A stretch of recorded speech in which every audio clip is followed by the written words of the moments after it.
কেমন আছেন আপনারা ভিউয়ার্স? আজকাল তো প্রতিদিনই আমার ওজন কমানো নিয়ে আপনাদের সাথে কথা হচ্ছে।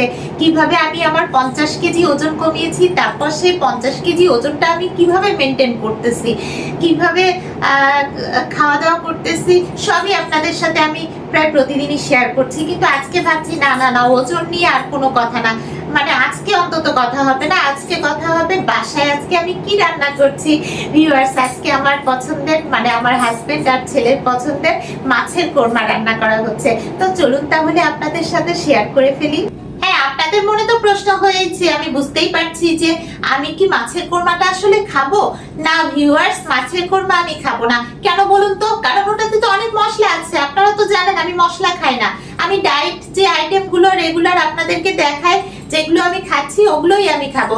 দেরি না, তাড়াতাড়ি চলে আসুন আমার রান্নাঘরে। এই যে ভিউয়ার্স, এটা হচ্ছে ফ্রিগেট মাছ। আমি মাছ রেডি করে রেখেছি। মাছের পিসগুলো কিন্তু বেশ বড় বড়, ফ্রিগেট মাছগুলো বড় সাইজেরই হয়। সো আমি এটা দিয়ে মাছের কোরমা রান্না করব।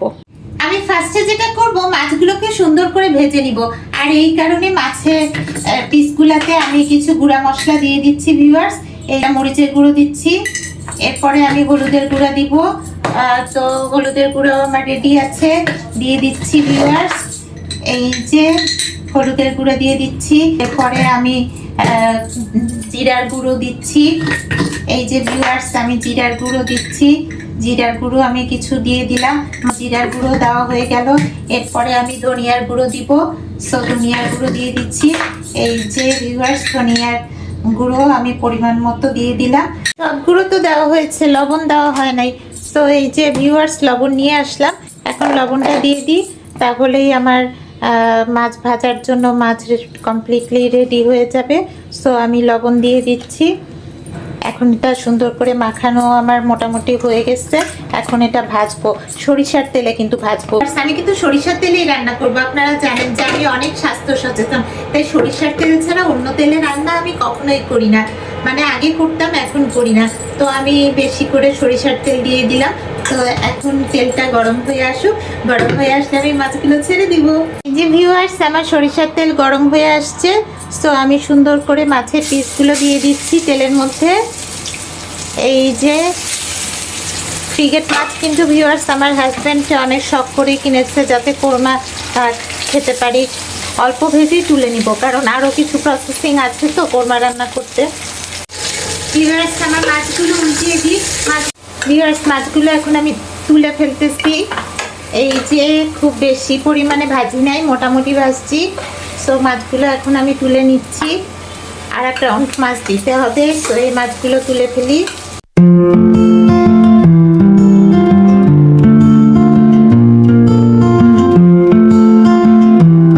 মাছ ভাজাতে তেল তো একটু লাগে, যদিও সরিষার তেল কমই লাগে, তাও আর একটু দিয়ে দিলাম, কারণ আর একটু মাছ আছে। আর কয়েকটা মাছ, এই কয়েকটা মাছ আমি এখন ভাজতে দিয়ে দিব। তো এই যে দিয়ে দিচ্ছি ভিউয়ার্স মাছগুলো। ভিউয়ার্স, এখন আমি যা করব সেটা হচ্ছে, এই যে টক দই নিয়ে আসছি। এই টক দই আমি একটা ডিশের মধ্যে নিয়ে নিচ্ছি। 3 চামচ টক দই নিয়ে নিলাম। এই যে ভিউয়ার্স, সবগুলো মাছের পিস আমি টক দইয়ের মধ্যে দিয়ে দিচ্ছি। এই যে ভিউয়ার্স, দিয়ে দিচ্ছি আমি টক দইয়ের মধ্যে মাছগুলোকে। এখন অল্প একটু পানি নিয়ে আমি পানিটা ওই ডিশের মধ্যে দিয়ে দিব, কারণ টক দই দিয়েছি তো। টক দইয়ের মধ্যে এখন পানি দিয়ে দিচ্ছি। এই যে পানি নিয়ে আমি দিয়ে দিলাম। এখন চুলাতে জাল হতে দিব, আর এটা আমি সুন্দর করে এখন ঢেকে দিব। এই যে ভিউয়ার্স, ঢেকে দিলাম। আর চুলাতে এখন আমি জাল করতেও দিয়ে দিলাম। ভিউয়ার্স, আমি ইলেকট্রিক চুলাতে এটা ট্রান্সফার করেছি। এই যে দেখেন, আমার মাছগুলো ফুটতেছে টক দইয়ের মধ্যে। সো এখন আমি এটা নামিয়ে ফেলবো। এই যে আমার ইলেকট্রিক চুলা অফ করে দিলাম। এখন মাছটা আমি নামিয়ে ফেলতেছি। না না, আমার কোরমা রান্না হয় নাই। এখন কিছু মাংসের মশলা দিব এর মধ্যে, মানে একটা বোলের মধ্যে আমি মাছগুলোকে ঢেলে নিলাম। এখন এই ডিশের মধ্যে আমি আবার রান্না করব। এই যে এর মধ্যে এখন দিয়ে দিচ্ছি সরিষার তেল, একটু বেশি করে দিচ্ছি, কারণ এটা যেহেতু কোরমা, সো একটু তেল দিলে ভালো লাগবে। তার মধ্যে এখন কিছু পেঁয়াজ কুচি দিয়ে দিব। সো ভিউয়ার্স, এই যে পেঁয়াজ কুচি আমার কড়াই আছে, দিয়ে দিলাম। এখন এটাকে সুন্দর করে আমি নাড়বো। এই যে নাড়তেছি, এর মধ্যে আমি কিছু মশলা দিব, সেগুলো হচ্ছে ম্যাক্সিমামই মাংসের মশলা, যেমন হচ্ছে এই যে গোলমরিচ, লবঙ্গ, এলাচ, এগুলো দিব, কারণ এগুলো দিলে টেস্ট ভালো হবে। সেই ঘুটনিটার মধ্যে আমি কিছু গোলমরিচ নিয়ে নিচ্ছি, এই যে কিছু গোলমরিচ নিয়ে নিলাম, কিছু লবঙ্গ নিয়ে নিচ্ছি, এই যে কিছু লবঙ্গ নিয়ে নিলাম, তারপরে কিছু এলাচ দিয়ে দিলাম। বাস, এখন এটাকে একটু ঘুটে নিব। এই যে ঘুটনিতে করা মশলাটা আমি এখন দিয়ে দিলাম। একটু মাংসের মশলা দিলে টেস্টটা ভালো হয় আর কি। সো এখন এর মধ্যে আমি একটু বাটা মশলা দিব। বাটা মশলা আমার ফ্রিজে আছে, সো ফ্রিজ থেকে বের করে নিই। এই যে আদা রসুন বাটা বের করে নিলাম।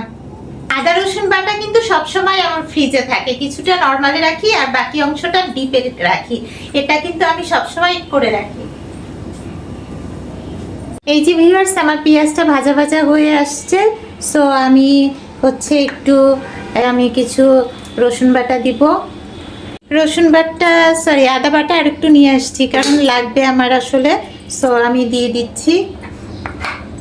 এই যে ভিউয়ার্স, এখন কিন্তু মশলাটা অনেকটা হয়ে আসছে। মশলাটা তো হয়েই আসছে। এখন মশলার মধ্যে এই যে দই দিয়ে মাখানো মাছগুলো আমি আবার এর মধ্যে দিয়ে দিলাম। এখন মাছটা আর একটু কষানো হোক, আর দই দিয়েছি তো, সো রিয়ালি টেস্টটা ভালো হবে। আমি যেটা করব সেটা হচ্ছে এই যে এই কন্টেনারের মধ্যে পেস্তা বাদাম আর কাঠবাদাম দুটো একসাথে মিক্সড করে বাটা রয়েছে, আমি এটা একটু নিয়ে নিচ্ছি। এটা আমি মাছের মধ্যে দিয়ে দিব। কতটুকু দিব সেটুকু আমার মাছের পরিমাণের উপর ডিপেন্ড করতেছে আসলে। এখন এই পেস্তা বাদাম আর কাঠবাদামের মিশ্রণটা আমি এই যে মাছের মধ্যে দিয়ে দিলাম। এখন একটু মাছের মধ্যে দিয়ে এখন একটু নেড়ে নিব। তো এই যে নেড়ে নিচ্ছি। আমার কিন্তু কোরমার সব মশলা দেওয়া হয়ে গেল। সো পেস্তা বাদাম কাঠবাদাম দেওয়ার পরে আমার মাছের কন্ডিশনটা আপনারা দেখতে পাচ্ছেন। মাছটা অনেকটাই মাখো মাখো হয়ে আসছে। এখন একটা ছোট্ট কাজ আছে, সেটা হচ্ছে একটু তেজপাতা দিয়ে দিব, তাতে একটু ফ্লেভারটা হবে। যদিও মাছে তেজপাতা লাগে না, কিন্তু কোরমাতে আমি আসলে দিই। অন্যরা কিভাবে করে আমি জানি না, আমি তো আমার নিজের মতোই রান্না করি। তো দিয়ে দিলাম ভিউয়ার্স একটু তেজপাতা, আর সেই সাথে একটা মাত্র ছোট্ট দারচিনি। এর মধ্যে আসলে চিনি দেওয়ার কোনো প্রয়োজন নাই, কারণ আমি পেস্তা বাদাম আর কাঠবাদাম দিয়েছি, এটাতেই যথেষ্ট মিষ্টি হয়ে যাবে। ভিউয়ার্স, আমার কোরমা রান্না হয়ে গেছে। এই যে দেখুন কত সুন্দর এক হয়েছে। যে এই বাটির মধ্যে বেড়ে নিব।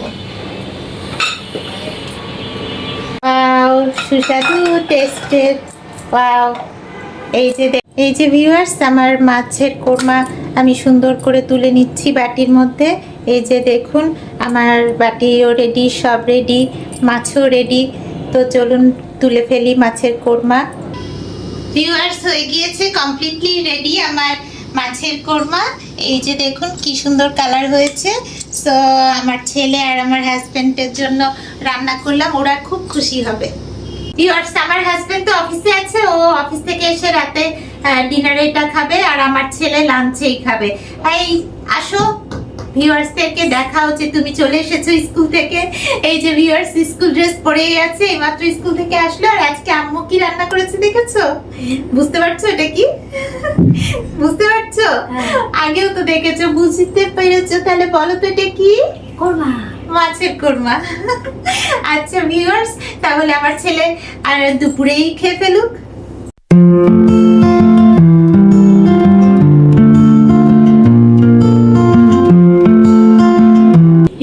মাছের কোরমা রান্না করে সত্যি আমার খুব ভালো লাগছে, মনটা খুবই ভালো লাগছে। সবসময় শুধু আমার ডায়েট নিয়ে ব্যস্ত থাকি, ওদের জন্য কিছু করতে হবে না। আজকে ওরা বাবা ছেলে খুব খুশি হবে আর মজা করে খাবে। সো ভিউয়ার্স, আবার দেখা হবে আপনাদের সাথে নেক্সট ব্লগে। আর যারা আমার চ্যানেলে নতুন, অবশ্যই চ্যানেলটি সাবস্ক্রাইব করে রাখবেন। আর আজকে আমার ভিডিওটা কেমন লাগলো জানাবেন কিন্তু। ভিউয়ার্স, আমার ডায়েটের আপডেটগুলো পাওয়ার জন্য আমার চ্যানেলে চোখ রাখবেন। আর নতুন নতুন সব ডায়েট আইটেম নিয়ে আপনাদের সামনে হাজির হব। তবে আজকে ডায়েট করলাম না, আজকে মাছের কোরমা রান্না করলাম। আল্লাহ হাফেজ।